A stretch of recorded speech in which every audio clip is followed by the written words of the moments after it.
Welcome to the Nevis Newscast for Friday, January 8th, 2021. I am Bronte Swanston Hendrickson.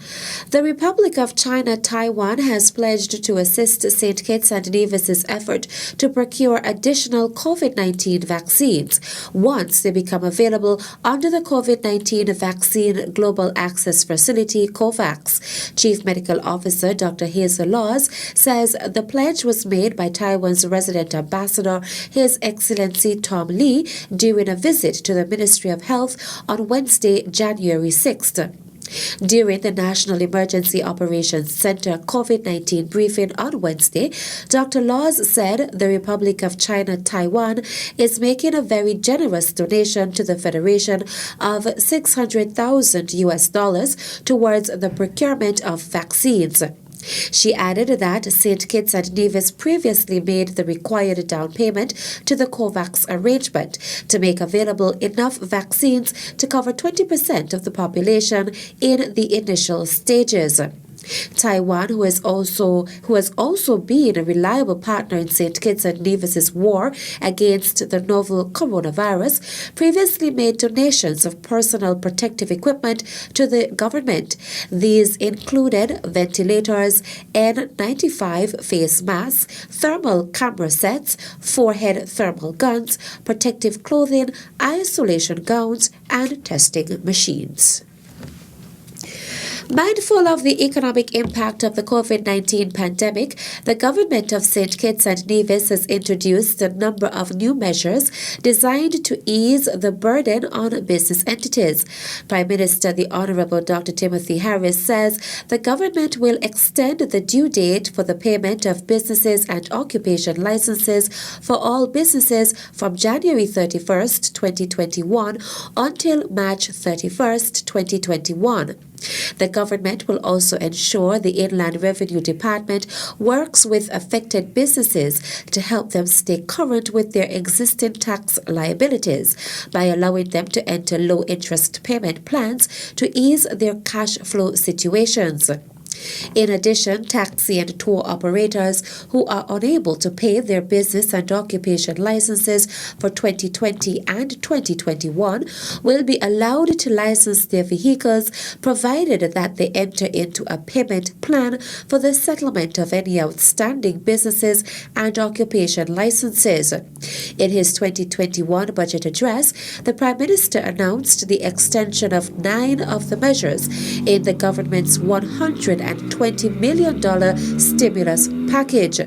Some of the stimulus measures that were extended to June 2021 are the removal of VAT and import duty from hygiene items, the removal of import duty and customs service charge from vegetables, fruits, fruit juices, cough and cold preparations and vitamins, the waiver of payments for the consumption of water for individuals who have been laid off or have experienced a reduction in earnings as a consequence of COVID-19, as well as a reduction of the corporate income tax rate from 33% to 25% for businesses that retain at least 75% of their employees, and the reduction of the unincorporated business tax rate by 50%.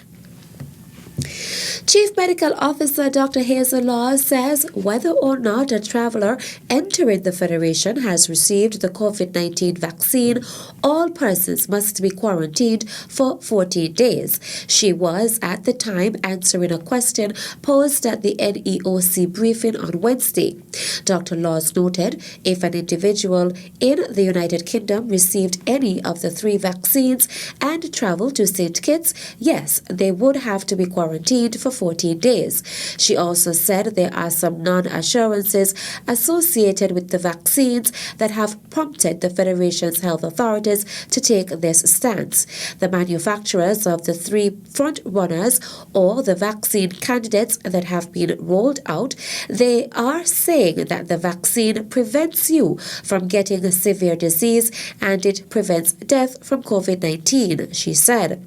That's the assurance we have, from being vaccinated with either of these 3 vaccines. However, if an individual is vaccinated, there is no guarantee that the individual will not contract the disease, and then there is no guarantee that if the individual contracts COVID-19 that they can't pass it on to others.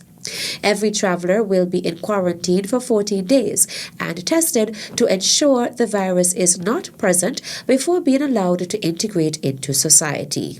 The Department of Youth has announced its new Youth Impact 12 awardee. Jasu Lacey Flanders Grant is the awardee for January 2021 in the category of Youth in Entrepreneurship.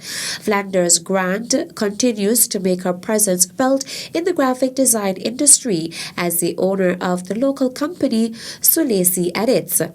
Although the graphic design industry is male-dominated, with a reported 11% female presence worldwide, Flanders Grant has solidified her presence locally as well as internationally.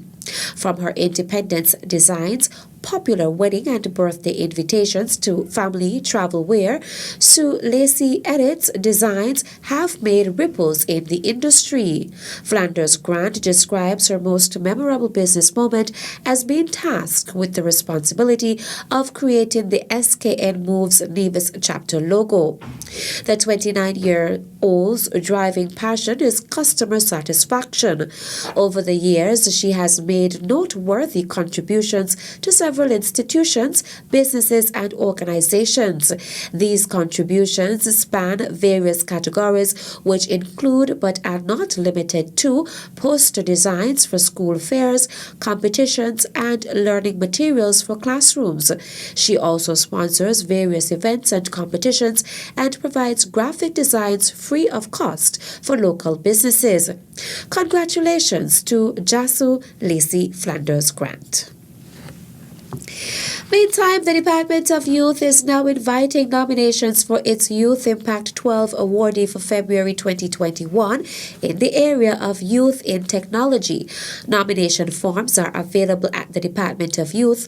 For more information, call 469-5521, extension 6710 or 6711, or send an email to dept.youth@nia.gov.com.